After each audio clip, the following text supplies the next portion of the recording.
الحب لك والحرف لك والشعر إن غنى فلا يا سيد الثقلين ما أندى يديك وأجملك. السلام عليكم ورحمة الله وبركاته. نحمده صلي على رسوله الكريم أما بعد فأعوذ بالله السميع العليم من الشيطان الرجيم بسم الله الرحمن الرحيم. قال الله تبارك وتعالى في القرآن المجيد والفرقان الحميد فأعوذ بالله السميع العليم من الشيطان الرجيم بسم الله الرحمن الرحيم إن الدين عند الله الإسلام. محترم ناظرین، ہر قسم کی تعریف و توصیف کبریائی و بزرگی اس وحدہ لا شریک کے لائق و زیبا ہے جس نے ہم تمام کو اس دنیا میں اشرف المخلوقات بنا کر پیدا کیا. ساتھ ہی انگنت درد و سلام نازل ہو تمام انبیاء علیہ السلام پر، بالخصوص میرے اور آپ کے آخری نبی جناب محمد رسول اللہ صلی اللہ علیہ وسلم پر، جن کی کوششوں سے آج ہم اپنی زندگی اسلام کے سائے میں بسر کر رہے ہیں. حاضرین، اللہ تبارک و تعالیٰ کا بے حد ممنون و مشکور ہوں کہ اللہ تبارک و تعالیٰ نے مجھے موقع عنایت فرمایا کہ میں کچھ باتیں اسلام کی خوبیوں کے بارے میں جو ہے آپ کے سامنے پیش کروں. سب سے پہلی بات، یہ کسی کے حق میں یہ جو بات کوئی ہرگز شریعت اسلامیہ کی اور اسلام کی دین مذہب کی پوری خوبیاں بیان کرنا ناممکن ہے. یہ شروع سے لے کر آخری تک تمام تعلیمات اس کی بالکل اسی میں خوبیاں ہیں، اس میں تھوڑی برابر بھی خامیاں نہیں ہیں. یہ بات واضح ہونے کے بعد اسلام کی خوبیاں مجھے اور آپ کو جاننا بالکل ضروری ہے. ضروری اس لیے ہے کہ اگر ہم اس کی خوبیاں جانیں گے تو ہم جو ہے غیروں تک اس کی خوبیاں پہنچا سکیں گے. اگر غیر اس کی خوبیاں جانیں گے تو عین ممکن ہے وہ ان خوبیوں کو دیکھ کر جو ہے اسلام میں داخل ہوگا. اور مجھے اور آپ کو بھی ایک مسلمان ہونے کے ناطے بھی مجھے اور آپ کو چاہیے کہ ہم خوبیاں جو ہے اس کی جانیں، اس کا علم رکھیں، تاکہ ہم شریعت اسلامیہ کے تعلیمات اور احکامات پر عمل کرنے میں ہمیں معاون ثابت ہوں. کیونکہ اگر کوئی بندہ کسی چیز کی قدر اور قیمت اور اس کی حقیقت جانتا ہے تبھی جا کر اس سے وہ جو ہے وہ فائدہ اٹھا سکتا ہے. اگر کوئی بندہ اس کی قدر اور قیمت کوئی بھی نہیں جانتا، اس کے پاس جو ہے اس کی کچھ بھی وقت ہی نہیں ہے، تو اس کو جو ہے وہ کما حق ہو اس کا فائدہ نہیں اٹھا سکتا. اسی لیے آپ دیکھے ہوں گے ہمارے معاشرے میں اکثر مسلمانوں کا حال یہ ہے کہ ہم اللہ تبارک و تعالیٰ نے مجھے اور آپ کو جو ہے ہم مسلم فیملی میں، مسلم خاندانوں میں ہم کو پیدا کیا، اور اس پیدائش کی وجہ سے، ہم پیدائشی مسلمان ہونے کی وجہ سے، ہمارے باپ دادا مسلمان ہونے کی وجہ سے ہمارے نزدیک بنسبت وہ دور کے اللہ کے رسول صلی اللہ علیہ وسلم کے دور کے صحابہ، اللہ کے رسول صلی اللہ علیہ وسلم کے زمانے میں جو حالات اسلام کی رونما تھے، لوگوں میں جو تڑپ تھی، ان کے اور ہمارے درمیان میں بہت خاصا فرق ہے. کیونکہ اللہ کے رسول صلی اللہ علیہ وسلم کے صحابہ اکرام رضی اللہ عنہم اجمعین شریعت اسلامیہ کو جو ہے محنت کر کے جو ہے اس شریعت کو، اسلام کو پائے تھے اور اسلام میں داخل ہوئے تھے. آج اس کے برعکس میں اور آپ، ہم جو ہے اپنے باپ داداؤں کے ذریعے سے جو مسلمان گھرانے میں اشہد ان لا الہ الا اللہ کا اقرار کرنے والوں کے گھروں میں پیدا ہو رہے ہیں، جس کی وجہ سے ہمارے نزدیک اس شریعت کی، اس دین کی اہمیت جو ہے ان کے مقابلے میں کچھ بھی نہیں ہے، جس کی وجہ سے ہم اس پر عمل نہیں کر رہے ہیں. تو حاضرین، مجھے اور آپ کو چاہیے کہ ہم ان شریعت اسلامیہ کو جو ہے اس کی خوبیوں کو جاننے کی کوشش کریں اور جان کر جو ہے ان کو دوسروں تک پھیلانے کی کوشش کریں. آپ کو ایک واقعہ بتاؤں. اللہ کے رسول صلی اللہ علیہ وسلم کے زمانے میں ایک صحابی رسول جو ایک دم جلیل القدر صحابی تھے، بعد میں اسلام لانے سے پہلے ان کا واقعہ ہے کہ جب وہ اسلام قبول کیے، اشہد ان لا الہ الا اللہ اشہد ان محمد رسول اللہ کا اقرار کیے، تو اللہ کے رسول صلی اللہ علیہ وسلم کے پاس آئے، آ کر کہنے لگے اے اللہ کے رسول صلی اللہ علیہ وسلم، میں زمانے جاہلیت میں، یعنی اسلام کو قبول کرنے سے پہلے جو ہے میں بہت سارے نیک کام کرتا تھا اور ہر ممکن یہ کوشش کرتا تھا کہ برے کاموں سے دور رہوں، یہاں تک کہ ان نیک کاموں کرنے کی راہ میں جو ہے اپنا مال، اپنی دولت، اپنا سب کچھ جمع سب کچھ خرچ کرنے کے لیے تیار ہوتا. اور اکثر میرا عمل یہ رہا کرتا تھا کہ وہ حضرات جو زمانے جاہلیت میں لڑکی کے پیدائش پر نحوست سمجھنا اور اس کو زندہ دفن کرتے تھے، تو میں ایسے لوگوں کے پاس جاتا تھا، ان سے اس لڑکیوں کو لیتا تھا اور ان کو اپنے پاس رکھ کر ان کی پرورش اور ان کی تربیت کرتا تھا. جب وہ شادی کی عمر کی ہو جاتی تو ان کو میں شادی کر دیتا تھا، اور بسا اوقات جو ہے میں غلاموں کو خریدتا تھا اور ایسے ہی ان کو آزاد کرتا تھا، بس نیک کام کرنے کے لیے. کیا اللہ کے رسول صلی اللہ علیہ وسلم جب تو میں اسلام قبول نہیں کیا تھا، جب تو میں آپ پر اللہ تبارک تعالیٰ پر ایمان نہیں رکھتا تھا، آج الحمدللہ میں ایمان لایا ہوں، آپ پر اللہ تبارک و تعالیٰ پر ایمان رکھتا ہوں، تو کیا اللہ تبارک و تعالیٰ ان نیک کاموں کا بدلہ مجھے دیں گے؟ تو اللہ کے رسول صلی اللہ علیہ وسلم فرماتے ہیں کہ آپ کو جو ہدایت ملی ہے یہ اللہ تبارک و تعالیٰ کا فضل ہے. یہ اپنے نیک بندوں کو، برگزیدہ بندوں کو اللہ تبارک و تعالیٰ ہدایت دیتا ہے. سبحان اللہ. دیکھیے اللہ تبارک و تعالیٰ مجھے اور آپ کو ایک مسلم گھرانے میں پیدا کیے ہیں، ہمارے باپ دادا مسلم ہیں، اس گھرانے میں پیدا کیے ہیں، اور ہمارے دوست دوسرے جو ہمارے معاشرے میں دیکھیں گے ایسے بہت سارے لوگ ملے ہیں جو غیر مسلم فیملیز میں پیدا ہوئے ہیں اور اسی طریقے سے وہ زندگی بسر کر رہے ہیں. حق ان کے سامنے آنے کے باوجود بھی اس کو قبول نہیں کر رہے ہیں. میرے اور آپ کا مسئلہ کیا ہے؟ الحمدللہ ہم ایک ہدایت یافتہ گھرانے میں، خاندان میں پیدا کیے ہیں اور ہم مسلمان ہیں، اللہ تبارک و تعالیٰ پر، اللہ کے رسول صلی اللہ علیہ وسلم پر ایمان لانے والے ہیں. تو اس کا مطلب یہ ہے کہ اللہ کے رسول صلی اللہ علیہ وسلم نے فرمایا کہ اللہ تبارک و تعالیٰ جس کو چاہے ہدایت دیتا ہے، اور اپنے محبوب بندوں کو اللہ تبارک و تعالیٰ ہدایت دیتا ہے. میں اور آپ بھی اللہ تبارک و تعالیٰ کے محبوب بندوں میں سے ہیں، تو لہذا مجھے اور آپ کو چاہیے کہ اس نعمت کے ملنے کے بعد، اس دین اسلام میں ہم ملنے کے بعد اس پر عمل کرنے کی پوری کوشش کریں، اور ہماری زندگی جو کچھ بھی ہے وہ صرف اور صرف شریعت اسلامیہ اور اس کے احکام اور اس کے قوانین پر گزارنے کی کوشش کریں. اور اسی طرح اگر ہم اس نعمت کی قدر نہیں کریں گے، کون سی نعمت؟ یہی دین اسلام کی. جیسا کہ اللہ تبارک و تعالیٰ قرآن مجید میں ارشاد فرماتے ہیں اليوم اکملت لکم دینکم واتممت علیکم نعمتی. اللہ تبارک و تعالیٰ فرماتے ہیں واتممت علیکم نعمتی ورضیت لکم الاسلام دینا. اللہ تبارک و تعالیٰ کہتے ہیں کہ میں نے تم پر میری نعمت کو جو ہے مکمل کر دیا. یہاں سے نعمت سے مراد کون سی ہے؟ دین اسلام کی نعمت ہے. دین اسلام بھی ایک نعمت ہے. جس طرح انسان کے لیے دوسری چیزیں نعمتیں ہیں، مال ایک نعمت ہے، دولت ایک نعمت ہے، اولاد ایک نعمت ہے، اور اس کی خود کی زندگی ایک نعمت ہے، اس سے سب سے بڑھ کر جو اللہ تبارک و تعالیٰ کی نعمت ایک انسان کے لیے دین اسلام ہے. اگر بندہ اس نعمت کی قدر کرتا ہے اور اس کے کما حق اس کی قدر کرتا ہے اور اس پر عمل کرتا ہے، تو اللہ تبارک و تعالیٰ اس کی نعمت میں اضافہ کرتے ہیں، اور اس نعمت میں اضافے ہونے کی جیسے اس نعمت پر کرنے سے اللہ تبارک و تعالیٰ کل جنت میں اس کو داخلہ دیں گے. اس کے برعکس اگر کوئی بندہ اس نعمت کی قدر نہیں کرتا، یاد رکھیں اس نعمت سے مراد دین اسلام ہے، دین اسلام کی جیسی نعمت کی قدر نہیں کرتا، تو اللہ تبارک تعالیٰ عین ممکن ہے اللہ تبارک تعالیٰ اس نعمت کو چھین لیں گے، اس کو دین سے دور کریں گے. اس کا ٹھکانہ کیا ہوگا؟ جہنم ہوگا، نعوذ باللہ. آپ دیکھیں اگر کوئی بندہ کسی کو اس کی نعمت ملتی ہے اللہ تبارک و تعالیٰ سے، چاہے وہ کوئی بھی نعمت ہو، مال کی، دولت کی، اولاد کی، کوئی بھی نعمت ہو، اگر وہ بندہ جو ہے شکر گزار بنے گا، اللہ تبارک و تعالیٰ کا شکر ادا کرے گا اور اس پر جو ہے فخر نہیں کرے گا اور اسے کما حق اس کی ادائیگی کرے گا، اللہ تبارک و تعالیٰ جو ہے اس کو برابر دیتے رہیں گے.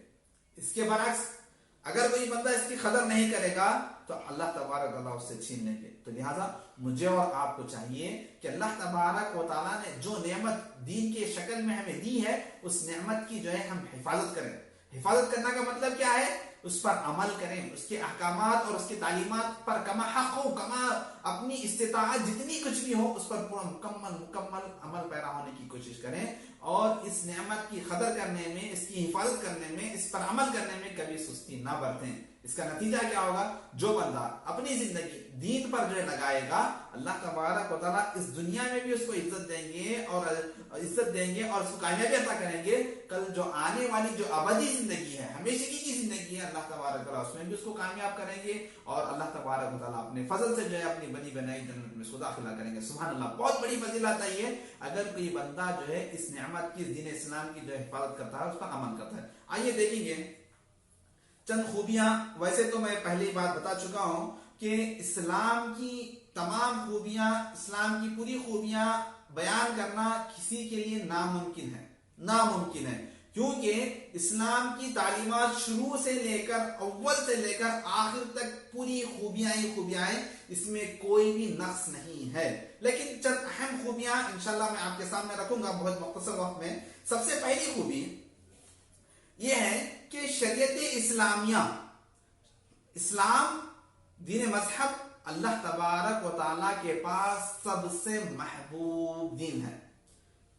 اللہ تبارک و تعالیٰ کے پاس سب سے محبوب دین، یعنی یہ دین، یہ شریعت، یہ صرف محمد صلی اللہ علیہ وسلم سے ہی شروع نہیں کی گئی، بلکہ اس کی تعلیمات، اس کے احکامات، یہ دین حضرت آدم علیہ السلام سے لے کر اللہ کے رسول جناب محمد رسول اللہ صلی اللہ علیہ وسلم پر ختم کیا گیا۔ یہ دین اللہ کے رسول صلی اللہ علیہ وسلم فرماتے ہیں کہ میں جو ہے خاتم الانبیاء ہوں، یعنی میں آخری نبی ہوں، میرے بعد نبی آنے والا نہیں ہے، اور یہاں تک جو دین آپ کو دیا گیا ہے قطع قیامت تک اس کے احکامات اور اس کے تعلیمات بدلنے والے نہیں ہیں۔ تو لہذا، اور اللہ تبارک و تعالیٰ کا جو فرمان ہے ان الدین عند اللہ الاسلام، اللہ تبارک و تعالیٰ کے نزدیک تمام ادیان میں، دنیا میں جتنے بھی ادیان ہیں، جتنے بھی مذاہب ہیں، جتنے بھی مذاہب پائے جاتے ہیں اور اس سے پہلے بھی جو تھے اور مٹ گئے، ان تمام مذاہب میں، ان تمام ادیان میں سب سے محبوب اور سب سے پسندیدہ دین اسلام ہے۔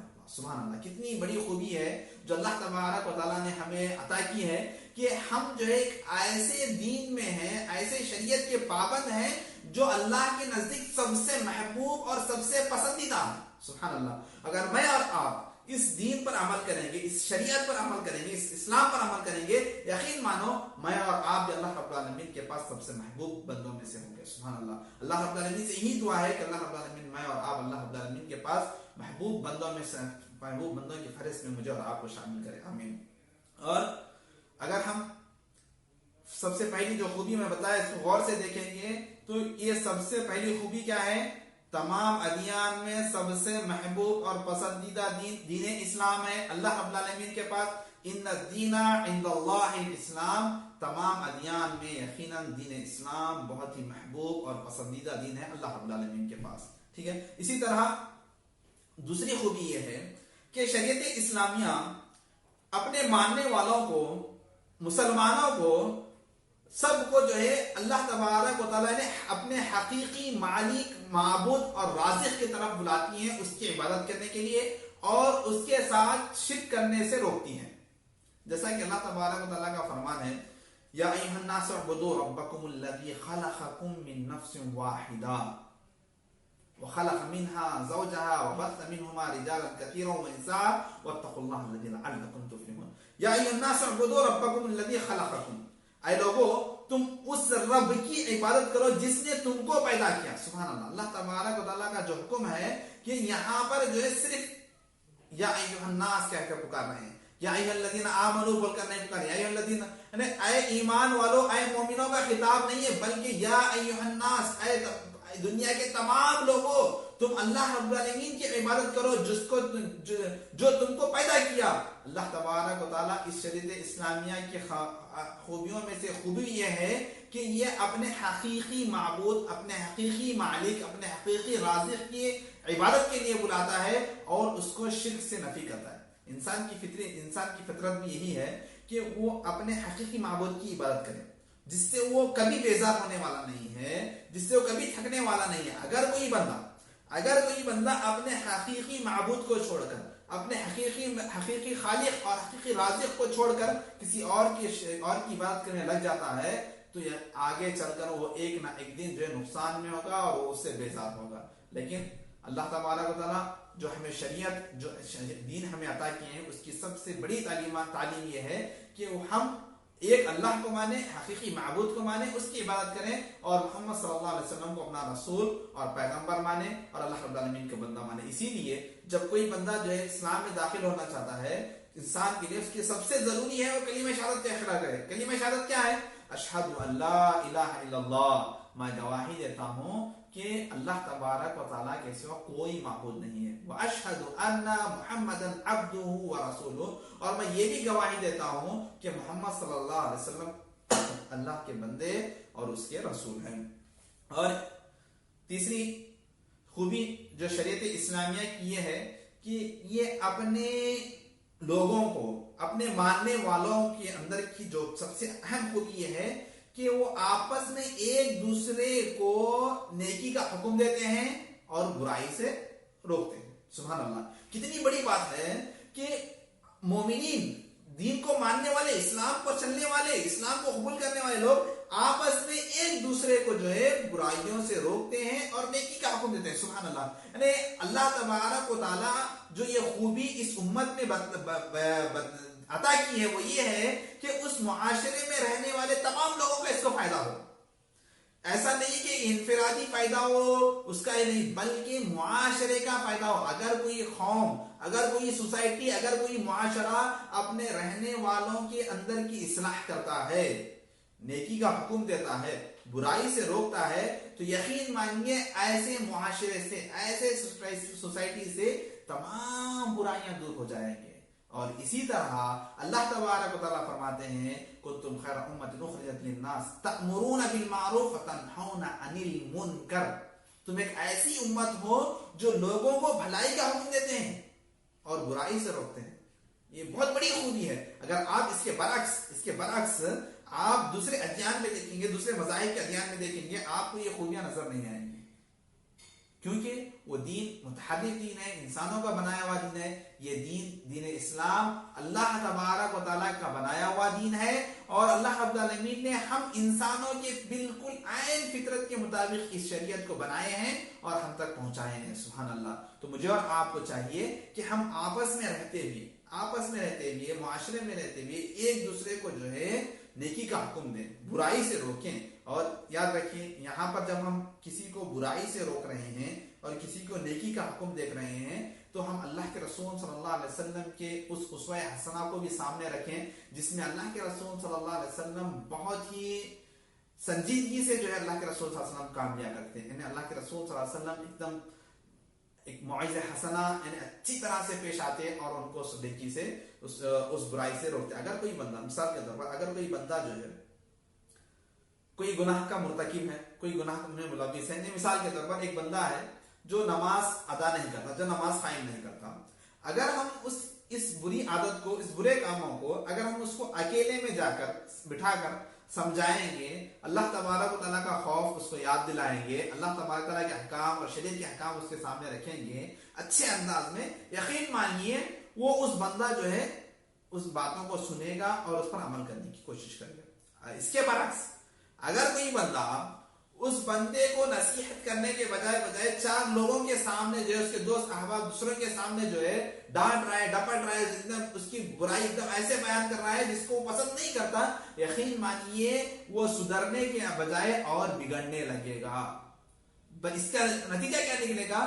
جو اس کے دل میں تھوڑی بہت بھی جو ہے جو سدھرنے کی جو امید تھی وہ بھی اس کی امید سے ختم ہو جائے گی. اسی لیے اللہ کے رسول صلی اللہ علیہ وسلم کا یہ معمول تھا. اللہ تبارک تعالیٰ فرماتے ہیں ادعو الی سبیل ربک بالحکمت والموعظۃ الحسنہ، تم لوگوں کو اللہ رب العالمین کی طرف بلاؤ حکمت کے ساتھ، اچھی نصیحت کے ساتھ. تو لہٰذا اس بات کا جو ہے خاص خیال رکھیں، جب ہم آپس میں کسی دوسرے کو برائی سے روک رہے ہیں اور اچھائی کا حکم دے رہے ہیں تو ہم اچھے سے پیش آئیں، خوش اخلاقی سے جو ہے ان سے بات کریں، اچھی نصیحت کریں، تنہائی میں لے کر جا کر سمجھائیں. انشاءاللہ اس کا بہت بڑا فائدہ ہوگا. اور اسی طرح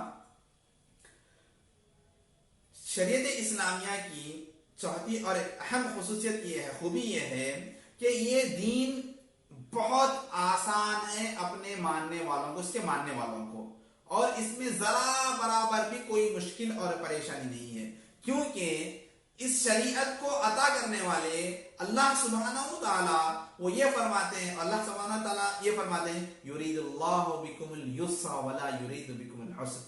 اللہ تبارک و تعالی تم سے جو ہے آسانیاں طلب کرتے ہیں، آسانیاں طلب کرتے ہیں، مشکلیں طلب نہیں کرتے ہیں. جب اللہ تبارک و تعالی ہم سے آسانیاں طلب کر رہے ہیں، مشکلیں طلب نہیں کر رہے ہیں، تو اس کا اس بات کا اندازہ اس سے لگائیں گے کہ اللہ تبارک و تعالیٰ کا جو شریعت، جو مذہب، جو دین ہے، اس کے تمام احکام اور تعلیمات ہو گیا ہے بالکل ہمارے لیے آسان ہے، اس پر عمل کرنا ہمارے لیے آسان ہے، کوئی مشکل نہیں ہے۔ مثال کے طور پر ہم نماز کو لیں گے، اللہ تعالیٰ کا فرمان یاد رکھیں، یرید اللہ بکم اليسر ولا یرید بکم العسر۔ اللہ تبارک و تعالیٰ ہم لوگوں سے جو ہے آسانی طلب کرتے ہیں، مشکل طلب نہیں کرتے۔ اور اسی طرح دوسری جگہ پہ اللہ تعالیٰ فرماتے ہیں لا یکلف اللہ نفسا الا وسعها۔ اللہ تبارک و تعالیٰ کسی بھی انسان کو اس کی طاقت اور اس کی کیپیسٹی کے زیادہ جو ہے اس کو مکلف نہیں کرتے۔ میرے اور آپ کے خالق اور مالک اور رازق کون ہے؟ اللہ سبحانہ و تعالیٰ۔ اللہ سبحانہ و تعالیٰ ہر چیز سے باخبر ہے، ہر چیز کا علم اللہ تبارک تعالیٰ کے پاس ہے، ہر چیز کو دیکھنے والے اللہ تبارک تعالیٰ، ہر چیز پر قادر کون ہے؟ اللہ رب العالمین، ہر چیز کا علم جاننے والے کون ہے؟ اللہ سبحانہ و تعالیٰ۔ تو اللہ سبحانہ و تعالیٰ کیا کر رہے ہیں؟ میں تم سے آسانیاں طلب کرتا ہوں، مشکلیں طلب نہیں کرتا۔ مثال کے طور پر نماز کا حکم لے لیں، جب کوئی بندہ شریعت اسلامیہ میں داخل ہوتا ہے، کلمہ شہادت کا اقرار کرتا ہے، تو سب سے پہلی چیز اس پر جو فرض ہوتی ہے وہ نماز ہے۔ سبحان اللہ، نماز ایک بہت عظیم اور بہترین عبادت ہے اللہ سبحانہ و تعالیٰ کے قرب حاصل کرنے کے لیے۔ جب نماز کا حکم آیا ہے تو اللہ کے رسول صلی اللہ علیہ وسلم اس کو عمدن چھوڑنے والے ہیں۔ جو لوگ اس نماز جیسے فریضے کو عمدن چھوڑتے ہیں تو اللہ کے رسول صلی اللہ علیہ وسلم فرماتے ہیں کہ میں یہ خواہش کرتا ہوں کہ میں جو ہے ایسے لوگوں کے گھروں کو جا کر آگ لگا دوں، مجھے ڈر ہے کہ ان کے گھروں میں جو عورتیں اور بچے اور ضعیف لوگ ہوں گے، تو اس لیے میں جو ہے آگ نہیں لگاتا۔ سبحان اللہ، اللہ کے رسول جناب محمد رسول اللہ صلی اللہ علیہ وسلم رحمت للعالمین، سارے جہانوں کے لیے رحمت بن کر آئے ہیں، وہ یہ امید ظاہر کر رہے ہیں کہ میں بے نمازیوں کو جو ہے ان کے گھروں میں آگ لگا کر جلا کر راکھ کر دوں۔ اور اسی طرح دوسری جگہ دیکھیں گے، من ترک الصلاۃ متعمدا فقد کفر، جو بندہ عمدن جان بوجھ کر نماز کو چھوڑتا ہے گویا وہ کفر کا کام کرتا ہے۔ تو اور اسی طرح ایک کافر اور ایک مسلمان کے درمیان میں فرق کرنے والی چیز کون سی ہے؟ نماز ہے۔ بدلانا مقصد یہ ہے، نماز ایک بہت بہترین عبادت ہے، لیکن اللہ تبارک و تعالیٰ جس طرح نماز کی ادائیگی کا حکم دیتے ہیں اسی طرح اس میں جو ہے سہولیات بھی ہمیں رکھتے ہیں۔ اگر کوئی بندہ مریض ہے تو وہ ٹہر کر نماز نہیں پڑھ سکتا، تو ایسے بندے کے لیے رخصت ہے کہ وہ کرسی پر بیٹھ کر نماز پڑھے، اور اگر وہ کرسی پر بیٹھ کر بھی نہیں پڑھ سکتا ہے تو وہ بندہ جو ہے لیٹے لیٹے نماز پڑھے۔ اور اسی طرح نماز کے لیے وضو شرط ہے۔ اگر کوئی بندہ بیمار ہے یا کسی بھی وجہ سے اس کے پاس پانی نہیں ہے تو وہ بندہ جو ہے وضو کے بجائے تیمم کر سکتا ہے۔ یعنی بتلانا مقصد یہ ہے کہ شریعت اسلامیہ جس طرح انسانوں کو اس عمل کرنے کا حکم دیتی ہے اسی طرح آسانیاں بھی فراہم کرتی ہیں، اسی طرح رخصتیں بھی دیتے ہیں۔ یہ اللہ تبارک و تعالیٰ کے دین مذہب کی سب سے بڑی خوبی ہے۔ اور اسی طرح آگے دیکھیں گے ہم ایک اہم خوبی، پانچویں اور اہم خوبی یہ ہے کہ شریعت اسلامیہ ہمیں کچھ دیتی ہے اور ہم سے کچھ لیتی نہیں ہے۔ بہت بڑی خوبی ہے۔ دیکھیے، شریعت اسلامیہ کے احکام اور قوانین ہمیں سب کچھ دیتی ہیں لیکن ہم سے کچھ بھی طلب نہیں کرتی۔ اس کے بجائے آپ دنیا کے تمام مذاہب کو، دنیا کے تمام قوانین کو دیکھ لیں گے، جس طرح ہمیں کسی چیز کی فیسلٹی دیتے ہیں اسی طرح وہ ہم سے وہ چیزیں طلب بھی کرتے ہیں۔ ہم ممالک کی سطح پر دیکھیں گے، کنٹریوں کی سطح پر دیکھیں گے، جس طرح کچھ قوانین ہمیں دیتے ہیں اور اس پر عمل کرنے کو کہا جاتا ہے، اس کے ساتھ ساتھ ہمیں وہ کچھ طلب بھی کرتے ہیں۔ لیکن شریعت اسلامیہ جس طرح ہمیں کچھ دے رہی ہے اور ہم سے کچھ بھی طلب نہیں کر رہی ہے۔ اور آخر میں اللہ تبارک و تعالیٰ اور اللہ کے شریعت اسلامیہ ہم سے یہ وعدہ کرتی ہے کہ اگر کوئی بندہ اپنی زندگی کو اس شریعت پہ گزارتا ہے تو اللہ تبارک و تعالیٰ ایسے بندے کو جنت میں داخل کریں گے۔ سبحان اللہ، جنت ایک ایسی نعمت ہے جس کا انسان تصور ہی نہیں کر سکتا۔ سبحان اللہ۔ آگے دیکھیں گے، اور اسی طرح سب سے اہم اور سب سے بہترین خوبی جو اسلام میں ہے، اسلام میں سب کے سب مساوی ہیں، سب کے سب برابر، سب کے سب برابر، امیر غریب مالدار بوڑھا جوان گورا کالا، ہر انسان سب کے سب مساوی ہیں، اس میں کسی کو بھی فرق نہیں ہے۔ نہ اسی میں کہ اگر کوئی بندہ جو عربی ہے تو اس پر جو ہے غیر عربی پر فوقیت ہے، ایسی بات نہیں ہے. اگر کوئی بندہ غیر عربی ہے اور اس پر عربی پر فوقیت ہے، ایسی ہرگز بات نہیں ہے. جیسا کہ اللہ کے رسول صلی اللہ علیہ وسلم فرماتے ہیں یا ایھا الناس، اے لوگو، ان ربکم واحد، آپ لوگوں کا، ہم لوگوں کا رب ایک ہے. الا، خبردار، لا فضل لعربی علی عجم، کہ کوئی بھی عربی کو عجمی پر فضیلت نہیں ہے. ولا لعجم علی العربی، اور اسی طرح ایک غیر عربی کو عربی پر فضیلت نہیں ہے. ولا للاحمر علی الاسود ولا للاسود علی الاحمر، اور اسی طرح کسی ایک گورے یعنی گورے کلر کے انسان کو کالے پر اور کالے انسان کو گورے پر فرق نہیں ہے. الا بالتقوی، سوائے تقوی کے. اگر کسی کو کسی پر فوقیت ہے تو صرف اور صرف اس کی پرہیزگاری، اس کے متقی ہونے کی وجہ سے فوقیت ہے، بس اس کے علاوہ کسی چیز کی اس کے اوپر انسانوں کے درمیان فوقیت نہیں ہے. ان اکرمکم عند اللہ اتقاکم، تم میں کے متقی لوگ، تم میں کے پرہیزگار لوگ یقیناً اللہ رب العالمین کے پاس جو ہے بہت بلند مقام پر ہوں گے. تو مجھے اور آپ کو بتلانا، تو یہ سوچنے کی ضرورت ہے، شریعت اسلامیہ کے ماننے والے سب کے سب مساوی ہیں، اس میں کسی کو کوئی فرق نہیں ہے. اس کے برعکس آپ دوسرے مذاہب میں دیکھیں گے، ہندو مذہب میں دیکھیں گے، اس کے ماننے والوں میں طرح طرح کے فرقے ہیں. کوئی بندہ جو ہے نیچ ذات کا ہے، کوئی اونچ ذات کا ہے، کوئی درمیانی طبقے کا ہے، اور اونچے ذات والا بندہ نیچے ذات والے کو چھونا بھی پسند نہیں کرتا. اور یہاں تک کہ حد ہے، یہاں تک کہ ان کے معبد خانوں میں، ان کے مندروں میں جو ہے نچلی طبقے والوں کی لائن الگ ہے، ان کی جگہ الگ ہے، ان کا رہنا سہنا الگ ہے، ان کا بیٹھنا الگ ہے، ان کی عبادت کی جگہ الگ ہے، سب کچھ الگ ہے. لیکن الحمدللہ شریعت اسلامیہ میں دیکھیں گے آپ تو جب مسجد میں دیکھیں گے، جب نماز کے لیے ٹائم ہو رہا ہے، جب جماعت ٹھہر رہی ہے، تو ایک بہت بڑا مالدار اور دنیا کا سب سے بڑے رتبے والا انسان بھی اگر نماز میں ٹھہر رہا ہے تو اس کے بازو جو ہے ایک عام آدمی، کامن انسان، نارمل آدمی بھی جا کر جو ہے اس کے بازو ٹھہر کر نماز پڑھتا ہے. سبحان اللہ. یہ بہت بڑی خصوصیت ہے جو شریعت اسلام میں پائی جاتی ہے بنسبت دیگر مذاہب کے. یہ اللہ رب العالمین جو ہمیں خوبی عطا کی ہیں بہت بڑی خوبی ہے. اسی لیے اللہ کے رسول صلی اللہ علیہ وسلم فرماتے ہیں کہ کسی بھی عربی کو، یعنی عرب کے لوگوں کو غیر عرب کے لوگوں پر فضیلت نہیں ہے، اور غیر عرب کے لوگوں کو عرب کے لوگوں کے اوپر فضیلت نہیں ہے. صرف فضیلت ہے تو صرف اور صرف تقوی کی مناسبت سے. کون بندہ اللہ رب العالمین کی زیادہ قریب ہے، کون بندہ شریعت کے اسلامیہ کے پر یا احکامات پر زیادہ تعلیمات کرنے والا ہے، بس یہ چیز اللہ رب العالمین ہی بہتر جانتے ہیں. وہ اللہ رب العالمین کے پاس جو ہے فضیلت ہوگی، میرے اور آپ کے نزدیک کوئی بھی چیز نہیں ہوگی. اور اسی طرح سب سے بڑی اور اہم خوبی اور آخری بتا کر میں انشاءاللہ اپنی بات کو ختم کروں گا. اللہ تبارک و تعالی شریعت اسلامیہ میں جو احکام، جو تعلیمات دیے ہیں، اس میں سب سے بڑی اور آج کے ماحول میں جو سب سے اہم تعلیمات یہ ہے کہ اللہ تبارک و تعالیٰ اس کے ماننے والوں کو یہ حکم دیتے ہیں کہ وہ ناحق کسی پر ظلم نہ کریں، ناحق کسی کا قتل نہ کریں. جیسا کہ اللہ تبارک و تعالیٰ فرماتے ہیں من قتل نفسا بغیر نفس او فساد فی الارض فکأنما قتل الناس جمیعا. اگر کوئی بندہ جو ہے کسی کا عمدن قتل کرتا ہے، جان بوجھ کر قتل کرتا ہے ایک آدمی کا، تو گویا وہ پوری ساری انسانیت کو قتل کرنے کے مترادف ہے.